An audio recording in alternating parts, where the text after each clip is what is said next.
Is Miss Nene Leakes a narcissist? I don't like your superior stank-ass attitude at times. Thank you. But me, it's like, if you was just a best friend to her, you're not supposed to share that information. Yes, let me I never showed your messages. You've been friends with, blasting them on stuff that you knew about.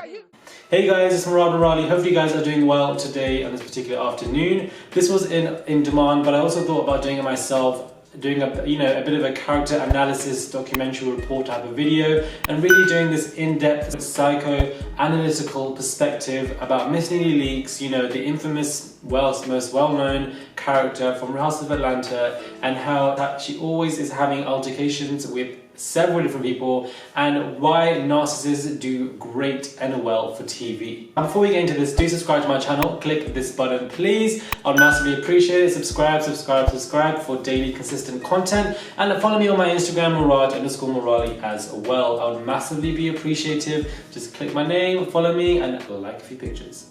Now, before we dive deep into this particular, intricate, I would say, video and in-depth kind of information from a psycho perspective, I would like to obviously reflect the signs and symptoms of somebody with a narcissistic personality disorder, also known as NPD, where the DSM-5 indicates that a person with NPD usually display some or all of the following symptoms: grandiosity with expectations of superior treatment from other people, fixation on fantasies of power, success, intelligence, attractiveness, self-perception of being unique, superior, and associated with high-status people and institutions, need for continual admiration from others, a sense of entitlement to special treatment and to obedience from others, exploitation of others to achieve personal gain, unwillingness to emphasize with the feelings, wishes, and needs of other people, intense envy of others and the belief that others are equally envious of them,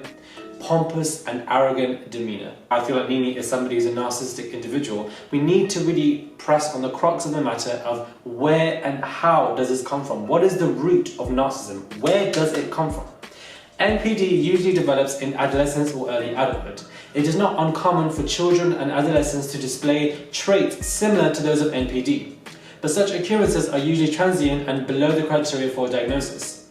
True symptoms of NPD are pervasive in various situations and rigid and remain consistent over time. So, it does take place through early adolescence where you have issues go on, and we do know that Miss Nene Leakes obviously had issues with her parents, and that lack of affection and love probably allowed her to feel that she needed to prove herself, or to feel superior than others, because that is a way of feeling a form of success, association of success with all of that. So that in itself, I feel like, is a pinnacle issue. Now, obviously, I'm not somebody who is a psychiatrist. I'm not a doctor, although I have graduated in clinical psych and cognitive neuroscience. So there is some depth to what I'm saying. I'm not a qualified doctor, so what I do want to make clear is I'm not here making any professional diagnosis. However, that doesn't mean that we can't discuss possible outcomes of situations and observations that we are seeing as individuals who have been an audience to this particular show.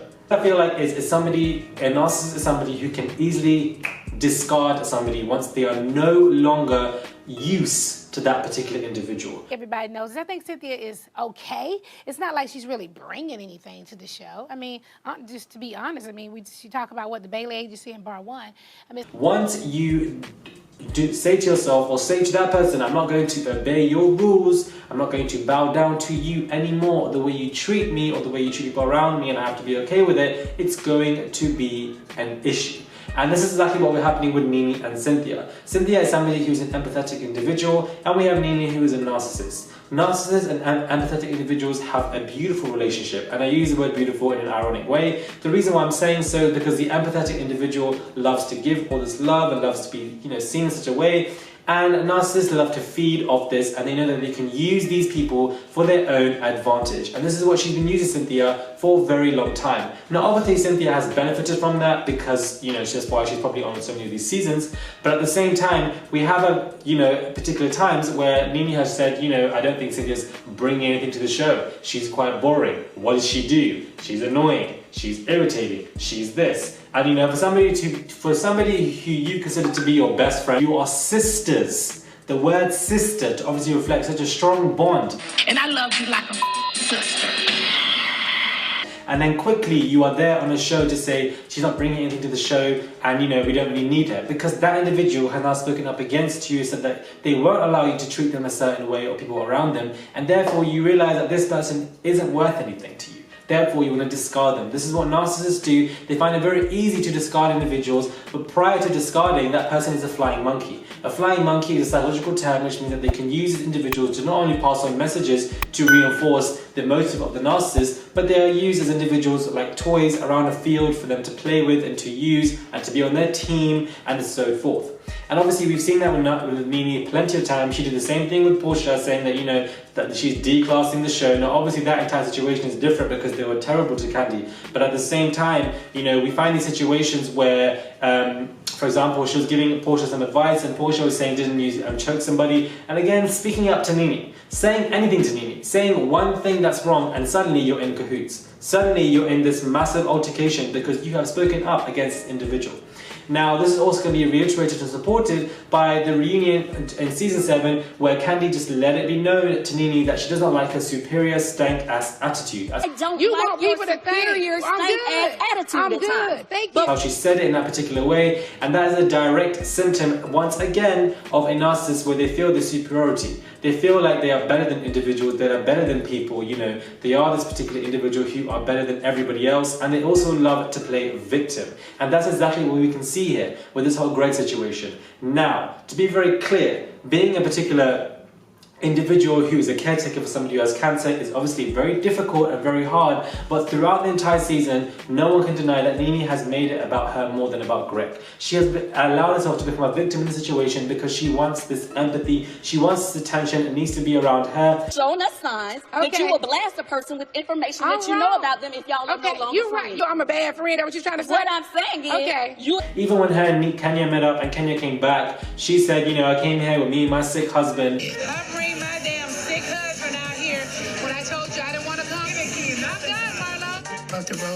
As if he's this kind of object that reveals a form of empathetic stuff that you can utilize to yourself for your personal gain. And you know, again, many times where she left him when he was getting changed, and you know, etc., etc. And she kind of controlled Greg when Cynthia was calling Greg to speak up at her event. Honey, we're fine. Greg and Cynthia called you. No, Greg is right here, honey. Not every single moment is about you. So in total control, and this is what it is. When somebody is not in your control, it can become an issue, but Greg is completely in control, so it's totally fine, and therefore the relationship is going to work. And what we can see here is that she's trying to play victim totally. Now what I'm also about to say is, other individuals on that show have had beef with everybody else, but with Nene it's different, it's consistent, and at this point of time, none of the girls now are messing with Miss Nene Leakes because they're all just shocked and surprised about what's going on. Especially this whole situation with Tanya, you know, the new individual calling her ignorant because of what she said, and you know, being very rude and just being very degrading in demeanor, yet she was brought on by Nene Leakes. But once Tanya says something that is against Nene Leakes, there's people are in cahoots because you're no longer in control. You no longer feel like you're in control, therefore you feel like, I can discard this individual. I don't need this person anymore. Which is why what we're noticing here is that Nene is becoming isolated slowly by slowly, and therefore she needs to bring Phaedra onto the show to help her, because that's exactly what's going on. Then there's like this form of sense of entitlement, which is a direct symptom of narcissistic personality disorder. And an example is, you know, Nene getting very upset, ridiculously upset that Cynthia has invited Kenya to her place and she's not allowed to do that, and Nene must be known, she needs to be treated differently, she has a sense of entitlement. But many moons ago she happily invited Walter to her wedding, even though Kenya and her weren't getting on, and Kenya and Walter weren't getting on, so why did you do that? It's as if a double standard is going on where you can do whatever you want, but if something else applies to you and you don't like it, it becomes an issue and a problem. Either it's your way or no way. This is a direct narcissistic perspective, and Nene is a direct example of this. I don't know why any of the people can't see it on the show, but at the same time, narcissists are gold mines for reality TV. They are gold mines, because if none of this was on camera, she would be very isolated and she wouldn't have many friends. That's a good direct reality of the truth. But because this is reality TV feeds off narcissists. They feed off that behavior, that manipulativeness, the shouting, the screaming, the narcissistic rage that we've seen where she pulls people back and so forth. We've seen all of this. And this is beautiful for TV, hence why she's one of the most biggest characters in the show, because that narcissistic personality disorder behavior is great for TV because everybody loves to watch that, displaying it, so long as it's not directed at you as an individual. But at the same time, I feel like it was important to do this character analysis video because really and truly what we're witnessing here is somebody who's a narcissistic person who what their narcissists tend to do is they like to get into your personal space. They like to get straight up to you, right to your personal space, because it's immediately threatening and immediately lets you know that I am here to fight you, I am here to argue with you, this is what I want to do with you, to let you know that I am better than you, that I'm superior than you, that you cannot mess with me, that I will threaten you, and I will let you know that I am powerful and you are not. This is the immediate reaction that they love to give. They feed off arguments, they feed off altercations, they love these situations, they absolutely loathe them. And which is why it's very interesting when they get right to individual, and obviously when somebody gets into your personal space, what's your reaction? Okay, what's this person trying to do? It's going to be an argument, it's going to be an issue. This is going to be a physical altercation. Cynthia's not a damn angel. Please. It's like if you was just a best friend to her, you're not supposed to share that information. Yes, Kim, I never showed your messages. You've been friends with, blasting them on stuff that you knew about him. Another key symptom is the belief that others are equally envious of them. So, you know, Nene always believes that everybody's coming for her, that she's the #1 person, that everybody has to try, that they can't get a storyline without trying any leaks. When the new girls come on the scene, they're always beefing her. This is a narrative that she keeps on going on all the time, as if everybody needs to come for her 24/7, as if she's that important individual. She has placed herself in such a high regard that everybody has to come for her all the time, and that's another symptom, and we're seeing all of these countlessly every single damn episode, every single damn season. That is kind of, how can you not see Miss Nene Leakes as a narcissist? And I feel like nobody really has touched on this topic. I haven't seen anybody online even regard or, you know, talk about Miss Nene Leakes being a narcissist, being somebody who is ridiculously abusive, being somebody who is very arrogant, very pompous, you know, have this form of entitlement. And the beauty of it is that they just can't see it. They can never see how much of a narcissist they are. They see everything as an attack. They see everything as somebody who is beefing me. I'm gonna beef you. This is what it all is for them. Again, great for reality TV, but what we can see as individuals, this isn't really a nice trait to have at all. They need to be continually admired by others. And Cynthia and Marlo are the exact supplies for it, and the exact perfect forms of ammunition. Whatever Nene says, Marlo listens, just like a little puppy. And if that person isn't a puppy, they'll be discarded. And we have these situations occurring all the time, which is why she needs Phaedra to have some form of supply and demand, because nobody else now is messing with her on the show. Now, what hopefully you guys have noticed is now I've molded the symptoms of NPD to Real Housewives of Atlanta. For example, mentioning a symptom and then mentioning a scene that we've seen so that you guys can intertwine them together as understandings, so that that can be a bit more coherent for you in this particular video. I think it's also good to mention that I'm not somebody who's a professional, so I can't be diagnosing anybody, #1, which I've done so, and #2, to also express the symptoms of NPD, which I've also done, and then relate each one of these symptoms to scenes that we've seen on Miss Nene Leakes on this particular show, and also express the beautiful relationship between reality TV and narcissists, because they love each other so damn much. And I would massively appreciate it if you guys comment down below. Please do, and let me know if you guys agree with me or disagree with me. And definitely follow me on my Instagram, Murad_Morali, and subscribe. I would massively appreciate it, and I'll catch you guys soon.